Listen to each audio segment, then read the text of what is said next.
That's Joseph. That's Tyler. Welcome back to Super Squad D, where the D stands for Don't Sneeze. After Legion opened up with a fantastic pilot episode, the question is, can episode 2 carry the same amount of weight? Stay tuned. We'll give you our thoughts right after this. Woohoo! Yippee! In Legion Episode 2, we see that David is now under the care of Melanie, who picked him up at the end of Episode 1, and he's starting treatment to learn how to control his powers. Oh, by the way, turns out his powers do seem to be real. David begins a therapy process that they refer to as memory work, and this involves David going back and reliving memories in fun interactive flashbacks. See, there's someone else there at the facility that has the ability to insert people into someone's memories. And this is really important because it allows the characters to explore their past and determine where it is that they first felt powers and what went wrong. Suddenly, jump cut, and David's in an MRI machine with a guy named Carrie who's speaking to someone else also named Carrie. That's really confusing. Yeah, and that may or may not have been real or not happening. Carrie might have been talking to someone who wasn't there. This particular scene points back to the style and the approach that Legion's trying to take of making you feel a little bit like you don't know what actually is going on. I still don't know what's going on. I don't even know who that is. Where am I? Carrie? Eventually, while trying to focus his powers, David, in the MRI machine, sees a vision of his sister going to the hospital where he was a patient. But the hospital denies that he was ever there. Rude. And calls his sister loony for believing that he was, in fact, checked in. As she's trying to leave, David attempts to contact her through this vision he appears to be having. And at this moment, the agents from Division 3 dun, dun, dun. approach his sister and take her for questioning. Dun, dun, dun. David's about to leave the facility where Dun, he is dun, now. dun. My bad, Jordan. No, it's all good. That's It's right. an intense moment. And Sid stops him and convinces him to stick around, to trust the healing process. She tells him to stick around because once he gets through enough of this focus training, he'll be better suited to actually do something. So some important themes that we see in this episode early on. Well, first and foremost, David's powers are real. Thank goodness. Which means that maybe he's not hallucinating all the time. Maybe he's not super crazy. In fact, that's something that they tend to tell him a lot. They seem to say, no, the voices you're hearing are actually real voices. You're telepathic, and you're picking up on all these things that other people are saying. And that kind of brings us to the first problem I have with the episode. In that, being a fan of the comics and being a fan of the character of Legion, one of the things that made him so appealing as a comic book character is he is crazy.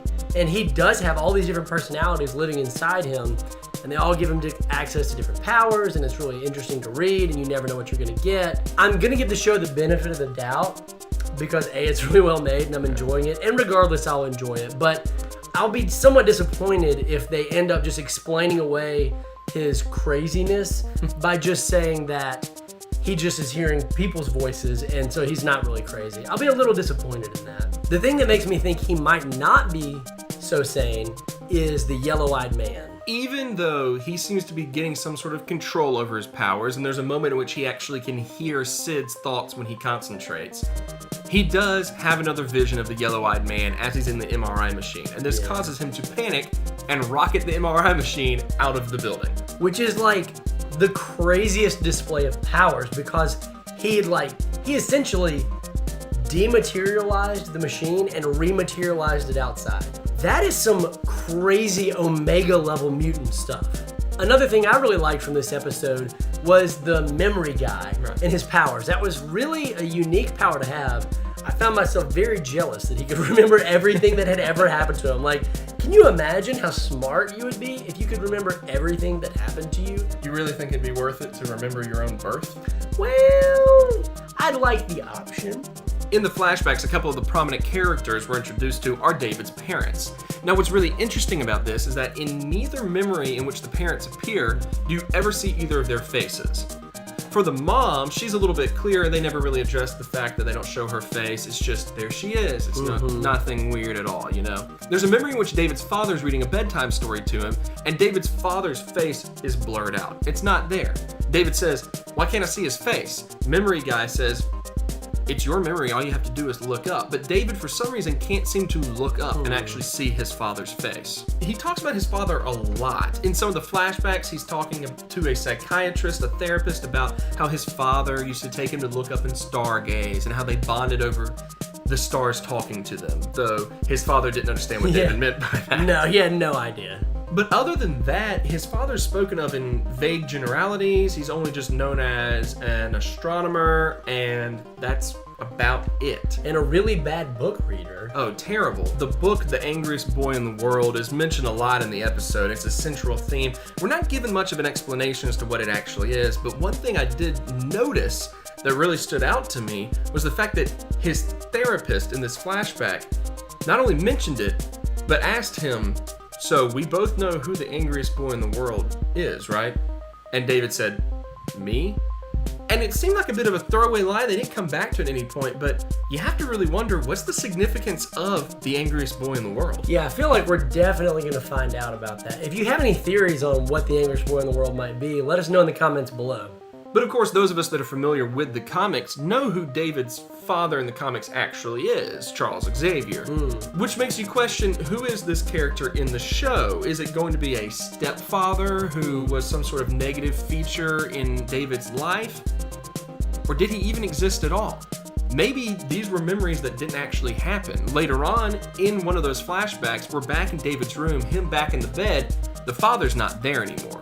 So who knows? Once again, you're questioning what's real, what's not. And that's honestly part of the fun of the show, is trying to figure out like what's real, what's not real. Who are these people? Are they even there? So really the big question is, where are we going from here with this show? I don't know if the division of the government's going to be the big bad guy. I'm not really sure, or if there's going to be something beyond that, maybe the yellow-eyed man. I do know that at the end of the episode, his sister is talking to what appears to be Wolf Guy. I don't know his name or his power, but it seems to be somehow linked to the wolf or the dog that he had that was running around. He was carving the wolf in the first episode. And he sets down a jar that has like worms or slugs or parasites in it. I was really freaked out. I was scared for his sister. So I do have a theory. Oh, I got theories in my brain. In my brain. It's my theory song. I've noticed. It was popular. When? The 90s. Oh. This is a theory that's been tossed out by a lot of people, so it's not necessarily unique to me, but I really am hoping that the yellow-eyed man is the Shadowking. The Shadowking is an entity of pure psychic energy who feeds off the hatred of mankind. He has existed since the dawn of time and has hopped from body to body, host to host, and he's always seeking someone more powerful. In the comics, he jumped into somebody there in the 1930s or 40s who had the ability to absorb shadows and had some psychic powers. He became a central foe for the X-Men. What's interesting is he actually encountered Professor Xavier, and in the comics they've kind of battled back and forth. He wants Xavier's body and his power, but also recognizes the strength of Xavier, and his encounter with the Shadowking is largely what caused Professor X to create the X-Men in the first place. And not only Professor X, but other X-Men as well, including Legion, have battled with the Shadowking. And when you think about the level of power that Legion has, that David Haller has, he would be a prime target for the Shadowking to want to take over. And what would be so incredible to me, and again, this is a theory, if the season would end with the government being stopped, the mutants kind of being free to do their own thing, and at the very end, the yellow-eyed man, the Shadowking, takes over David's body. And for season 2, we got a season where David was the bad guy. That would be awesome. David's friend Lenny pops up quite a bit in this episode, actually outside of the hospital. So as it turns out, they had some sort of friendship relationship before then. There's a scene in which they are selling a stolen oven in order to get drugs, vapor that they consume out of some sort of... Blue. It's always blue. It's always blue. Which was an odd line they didn't explain, but clearly there's some sort of deeper meaning there. David and Lenny are laying on the floor. Yeah. They're laughing. They're looking at each other, and David looks over, and Lenny is not there, but instead it is this yellow-eyed devil, as David always describes him. Which leads me to wonder the validity of this character of Lenny. Maybe Lenny is herself some sort of figment of David's imagination. Maybe it's another one of David's personalities. If we're sticking to the comic book in which David had multiple personalities that had different powers, it could be something along those lines. Lenny definitely has been seen by other people because Sid apologizes for what she believes is killing Lenny. But Sid did apologize for killing your friend. Nothing more than that. And he really didn't seem that upset over her death. I mean, obviously we know he's got some emotional issues, but when she apologized, he was like, it's okay. And if they've been friends for as long as they had, you would think he would have more of a reaction than just, it's fine, you didn't mean to, it was an accident. There's something more going on there. Whether Lenny's real, whether Lenny isn't real, whether Lenny is just some sort of bad influence, whether Lenny happens to be a weapon of this yellow-eyed devil. We'll have to wait and see. So let us know down in the comments what you thought about the episode. Are you looking forward to episode 3? Are you going to stick with the series? And what are your theories? As you know, SSD is all about giveaways, and we got a very special one that we are giving away this week. Later on this week, there's going to be a collaboration video that we made with hardcover reviews. Go check out that channel. Subscribe. Be sure to check out that video because we're giving away this book right here. It's a big one. You're not going to want to miss this giveaway. For information on how you can enter in that giveaway, look out for that collaboration video with hardcover reviews. If you haven't done it already, hit that subscribe button for more content. As always, he's Joseph. And that is not me. That's Tyler. You've been watching Super Squad D, where the D stands for... What did it stand for? I really don't remember. I don't know what's real anymore. Oh, it was don't sneeze, because of the MRI machine. Don't sneeze. Yeah. Don't sneeze! Woohoo! Yippee!